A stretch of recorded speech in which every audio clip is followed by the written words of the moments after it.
The friend who lost everything.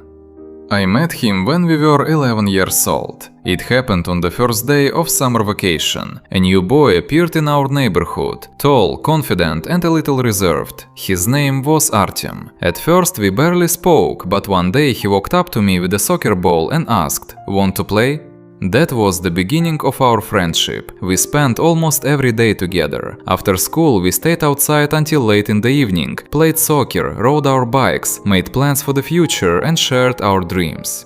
Artyom was more than just a friend to me, he was like a brother. His family was very wealthy, his parents owned several successful businesses and could afford almost anything. But Artyom never showed off, he dressed like everyone else, treated people with respect and never acted as if he were better than anyone. The years passed and we grew up together. We went through school challenges, exams and our first disappointments in life.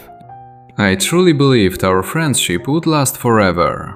When we turned 17, everything began to change. A new girl arrived at school. Her name was Victoria. She was beautiful, confident, and immediately attracted the attention of many boys. But Artyom was the one who became completely fascinated by her. At first, I was happy for him. He seemed happier than ever before. He talked about her all the time, showed me their messages, and said he had finally met the girl of his dreams. But little by little, he started changing. First, he stopped hanging out as often. Then he began ignoring my messages for days. Eventually, our meetings became rare. I tried to keep our friendship alive. "Hey Artyom, want to meet this weekend?" "Sorry, Victoria and I already have plans." A week later, "How about today?" "Can't make it." Over time, I realized that nothing mattered to him anymore except Victoria. It hurt a lot. The person I had spent half my life with seemed to erase me from his world.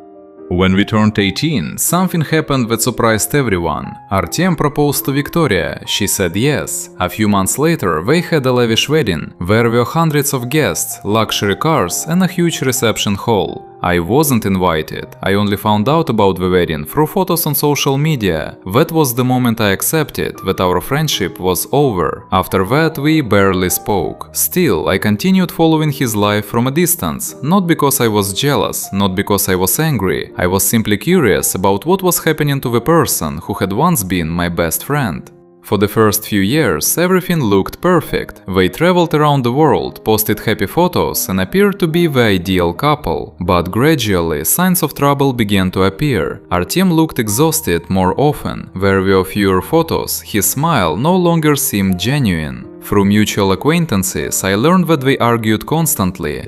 Victoria demanded more and more money. She had become accustomed to a luxurious lifestyle and treated it as something completely normal. Artyom tried to give her everything she wanted: expensive gifts, luxury cars, exclusive vacations. He believed that if he gave enough, their love would survive. But it wasn't enough. The arguments became worse. Eventually, his parents tried to talk to him. They warned him that he trusted someone he had known for only a short time. But Artyom refused to listen. He was convinced that everyone else was wrong. The years went by. Then one day, the thing he feared most finally happened. Victoria filed for divorce. For Artyom, it was devastating. He couldn't understand how it had come to this. He had given her everything. But the divorce process was ruthless. The legal battle lasted for months. There were disputes over assets, property divisions, and endless court hearings. By the time it was over, he had lost a huge portion of his wealth: real estate, cars,